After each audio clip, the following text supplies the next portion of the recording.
Nanti pemilu akan masuk ke putaran kedua, dan yang di putaran kedua nanti tinggal Jokowi sama Prabowo.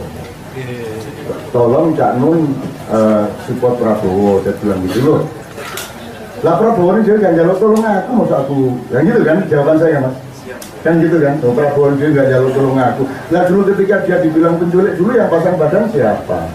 Siapa dulu yang bawa Prabowo kemana-mana ketika dia dituduh penculik dan semua orang buang muka dari dia? Saya bawa dia ke Padang Bulan, saya bawa dia ke Jogja, saya bawa dia di depan massa 30.000 orang, dan mereka bilang penculik, tak gebrak mejanya berat. Siapa yang yakin Prabowo menculik? Kalau saya ngacung, saya tahu mereka juga tidak ada yang punya bukti, ya cuma isu kok. Perkara dia menculik atau tidak, aku juga tahu. Yang penting saya ambil sisi, siapa yang yakin? Tidak ada yang yakin. Tapi kan siapa yang berani di depan begitu banyak orang? Dulu tuh mobilnya dipakai Prabowo aja tidak berani kok mas. Di zaman reformasi itu tidak ada yang berani.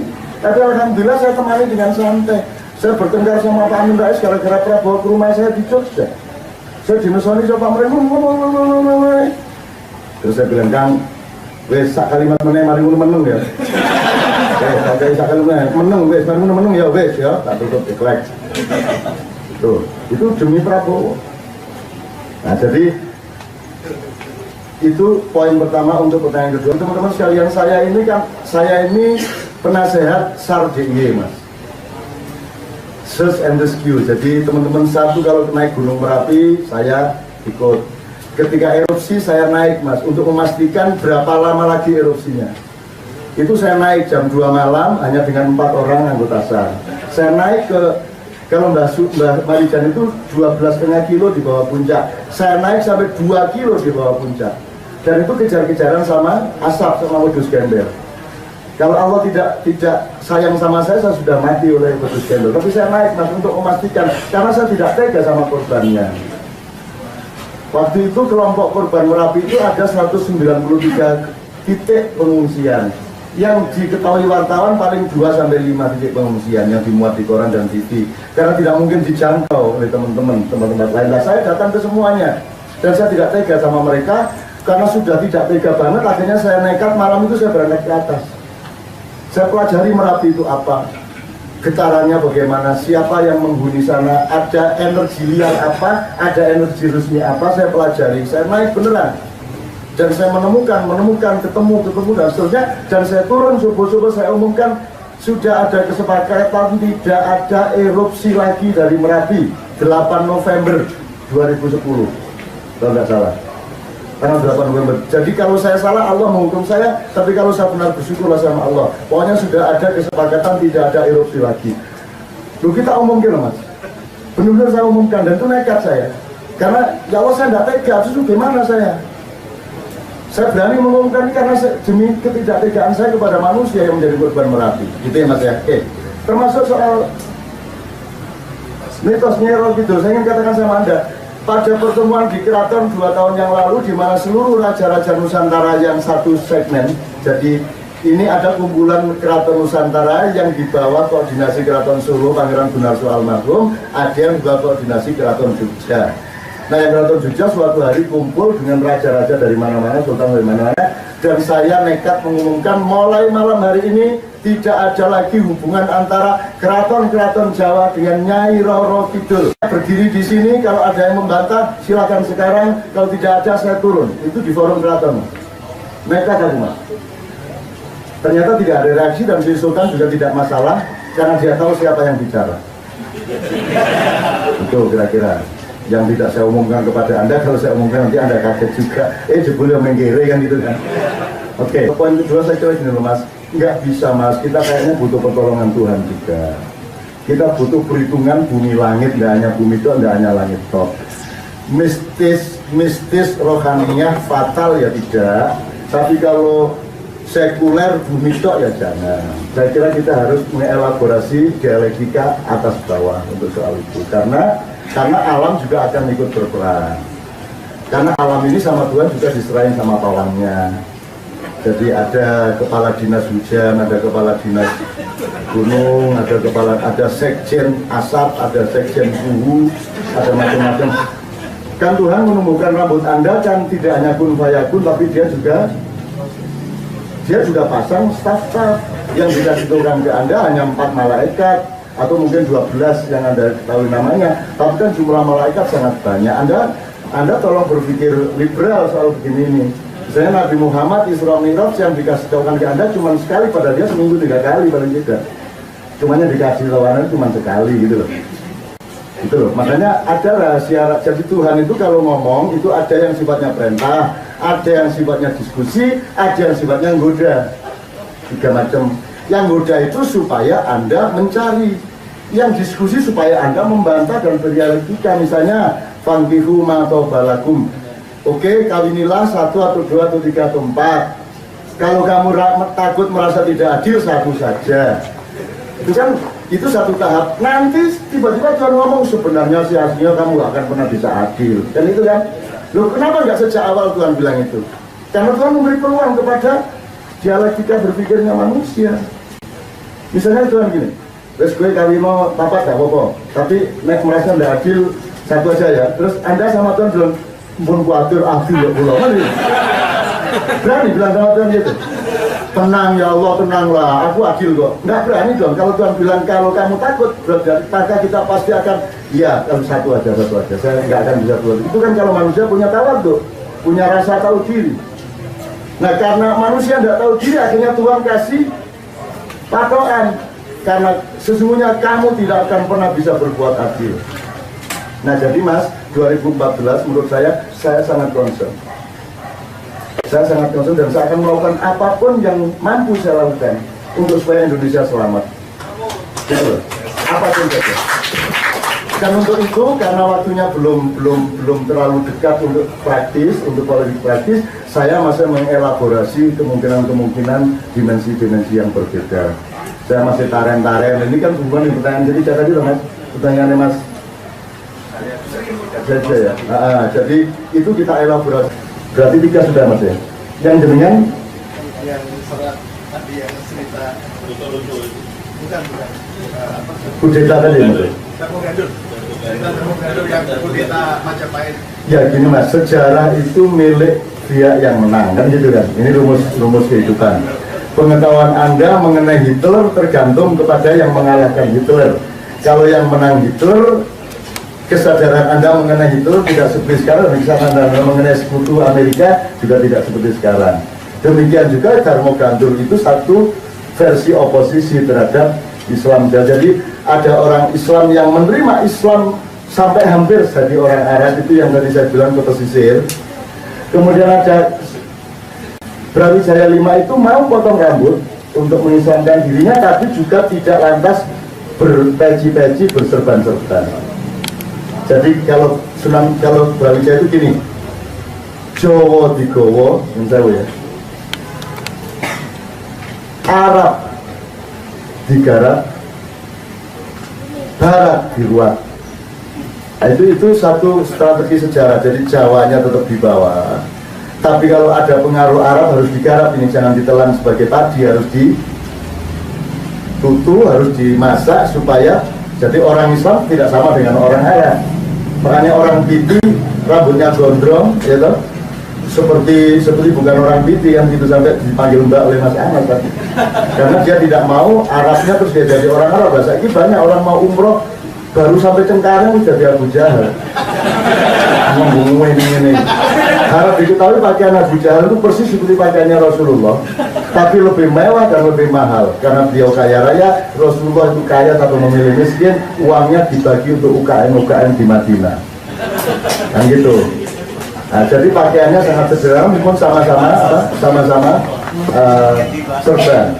Jadi kalau pakai serban itu memang seperti 2 orang. Satu, kalau Anda pakai serban itu Anda mirip Rasulullah, nomor 2 mirip Jahal. Itu beda orangnya.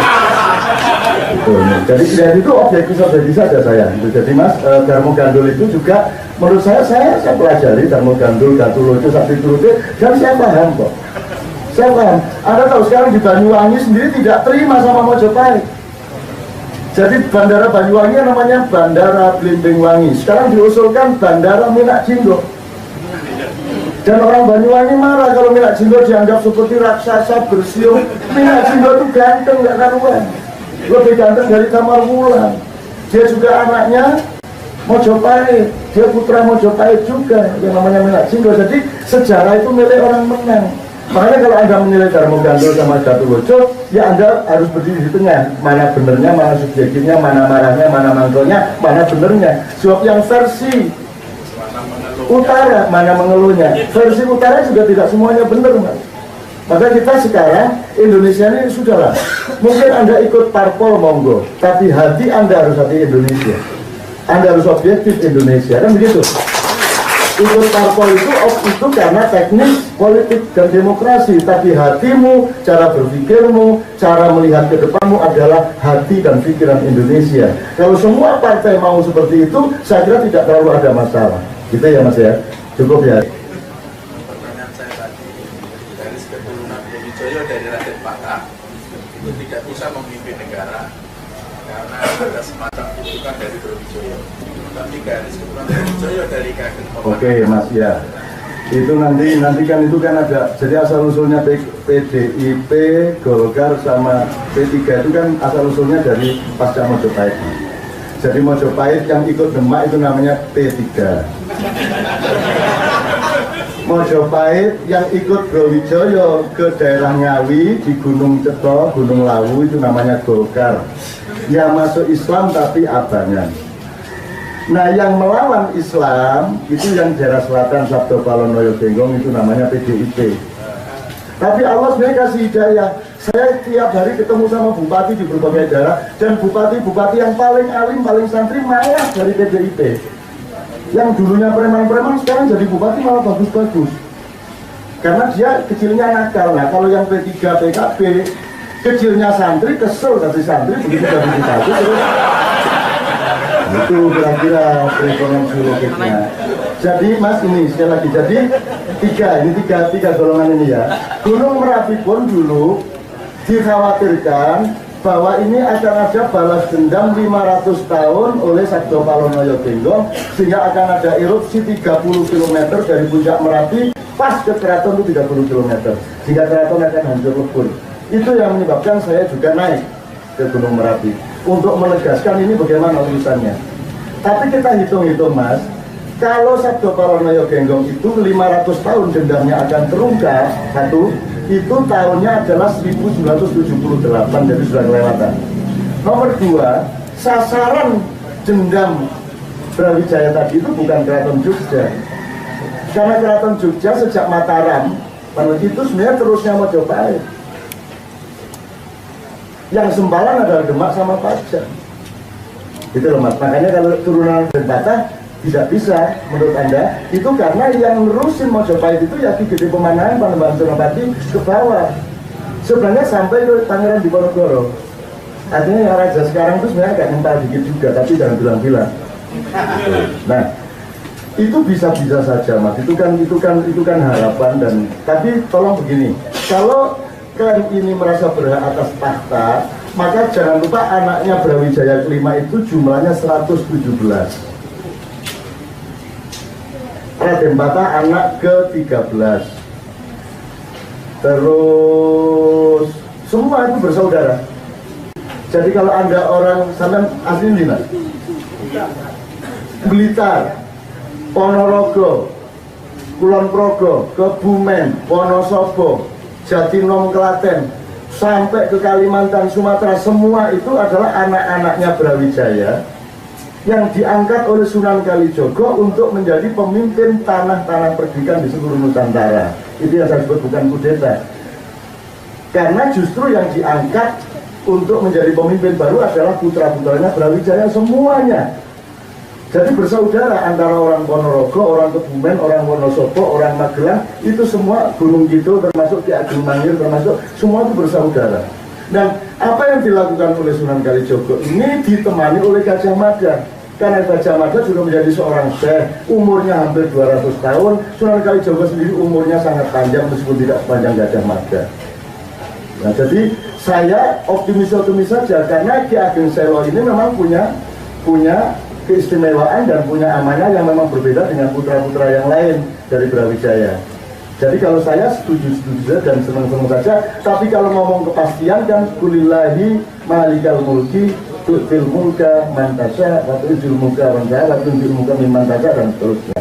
Jadi saya senang-senang saja dan saya sendiri kemarin membawakan tembang dari Papali Ki Ageng Selo yang Ana sendiri belum tentu hafal itu. Jadi saya sudah membawakan karena kemarin ada kuburan di Serbu di Jogja, yaitu kuburnya Ndoro Purbo. Di Serbu akhirnya saya belain, saya datang ke sana dengan pasukan dan saya wiritan di situ. Saya baca Papalinya Ki Ageng Selo karena almarhum Ndoro Purbo sendiri memang meminta supaya tembang yang dibawakan adalah tembangnya Ki Ageng Selo. Nah, jadi kalau Anda ziarah ke kuburan, Anda harus tanya kepada yang di kuburan dengan pengennya keluar nembang apa. Santri yang meracak kok bukan sholawatan, kok malah tembang. Loh, saya ini tamu dari almarhum. Almarhum kita tanya, jenengan kesannya nopo lah. Beliau almarhum pengennya ada tembang Ki Ageng Selo. Ini ada hubungannya, gitu loh. Nah, yang kita bahkan tembang Ki Ageng Selo itu, gitu. Kira-kira mas. Jadi saya nggak bisa memastikan. Apapun pengetahuan kita, sematematis apapun, tetap saja innama amruhu idza arada syai'an ayyaqula lahu kun fayakun. Oke. Kemudian terakhir Mas Eko. Sensiti jenar itu pertanyaan baru. Nanti mau gitu. Ya tambah dikit apa Mas? Ini saya ditanya sensiti jenar. Sensiti jenar itu kan saya ini kan mengungkapkan apa? Saya ini kan berperilaku seperti sensiti jenar di mana-mana. Bahkan pada tingkat yang lebih dasar, lebih parah saya, lebih ngaco saya. Tapi kan orang harus jadi pawang dulu Mas. Orang harus bisa, kalau Anda tidak ingin tenggelam di laut, Anda harus belajar untuk menyelam 10 menit, 20 menit, 1 jam itu dulu. Jadi saya ini ngomong apa saja, sudah saya perhitungkan sejak dulu kala. Seandainya saya kena betul, saya juga sudah punya solusinya. Gitu loh. Jadi kalau sensiti jenar itu sebenarnya itu fenomenologi yang dikerjakan oleh ini Sunan Kalijogo itu kurang begitu setuju sama kesempitan wali-wali Arab dan Cina. Karena yang Jawa asli cuma Sunan Kalijogo, yang lainnya campur Arab sama Cina. Nah, Arab sama Cina ini kurang lokal berpikirnya, kurang bisa merasakan apa namanya kejawaannya. Nah, Sunan Kalijogo tahu bahwa potensi orang Jawa itu aneh-aneh, maka dia ciptakan sensiti jenar supaya menjadi pembelajaran jangka panjang, supaya orang punya batas kehati-hatian, gitu loh. Dalam Islam itu dalam sosialisasi agama ada strategi, makanya Anda kalau bisa mengenalnya jangan hanya fikih, mengenalnya usul fikih juga, usuluddin juga. Jadi misalnya kalau ada larangan ini tidak boleh, ini boleh, itu kan kata fikih. Fikih itu setelah ada strategi baru diputuskan. Gampangannya gini Mas, Anda bawa kelompok anak TK ke pantai Parangtritis. Aslinya di Parangtritis itu ya main-main air kan nggak apa-apa. Cuman bahaya kalau main-main terus lupa-lupa agak masuk-masuk ntar kena balung hilang. Nah ulama-ulama ini daripada repot ngawasin anak-anak terus, mending dipager. Gitu loh Mas, dipager. Nah pager itu namanya fikih, dan fikih itu yang sampai ke umat. Umatnya nggak tahu pertimbangan di belakang fikih, kan gitu. Nah makanya kalau bisa setiap ada berita dari ustadz, berita dari kiai, harus ada perhitungan itu fikih. Fikih tidak sama dengan agama. Fikih itu terjemahan versi tertentu dari agama. Agamanya itu ketela, fikih itu gedok. Nah ada gedok, ada grepe, ada lemet, ada macam-macam. Makanya ada sholat, ada yang tahiyat gini, ada at-tahiyat diem kalau saya jual la ilaha illallah baru gini. Terus ada at-tahiyat gini assalamualaikum ngerdel. Ada lagi bertengkar karena gini, sudutnya berapa? 45 derajat atau 55? Jadi mau sini. Ada versi VK yang ini Anas belum tahu kurang mungkin. Yang politik doang. Ya. Jadi ini aja sudah versi Mas. Ada lagi imam, nyon sewu, imam yang lupa nggak handphonenya nggak dimatiin. Jadi kalau sholat yang gini Mas, gitu tangannya. Begitu at-tahiyatulillah gitu ya, gitu. Ya, mau nggak dijawab gimana? Akhirnya dia ambil handphonenya, diganti tangan kiri mas. Nggak menang guna.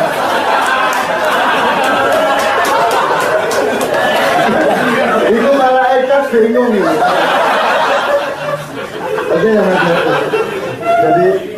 jadi sensiti jenar itu menurut saya juga jangan diserem-seremkan, tidak usah dikutuk, tapi juga tidak usah didramatisir. Itu fenomena biasa, dan itu pun pada tahap-tahap awal dari tasawuf. Karena Sunan Kalijogo tahu bahwa Islam di Indonesia ini akan gagal kalau terlalu mengandalkan fikih, karena fikih itu sama dengan level hukum. Dia harus tahu keadilan, dia harus tahu teosofi, tidak hanya teologi kan gitu. Nah, Sunan Kalijogo mencoba memberi wacana, awas loh ada sensiti jenar, supaya kamu juga tetap berpikir rohania, supaya kamu tidak nyembah sholat, tidak nyembah puasa, yang kamu sembah adalah Allah. Dan kalau Allah itu kan luar biasa dinamisnya, makanya disebut Allahu Akbar, bukan Allah yang maha besar, salah. Akbar itu dalam bahasa Arab kabir, itu kalau manusia kabir, kalau Allah kabir, kalau Akbar artinya yang maha lebih besar. Jadi selalu dia lebih besar dari yang kita rasakan. Besok lebih besar lagi, besok lebih besar. Maka disebut bukan Allahu Kabir, tapi Allahu Akbar. Gitu aslinya. Dan itu gaib, yang namanya Akbar itu tiap hari. Kadang panjang, kadang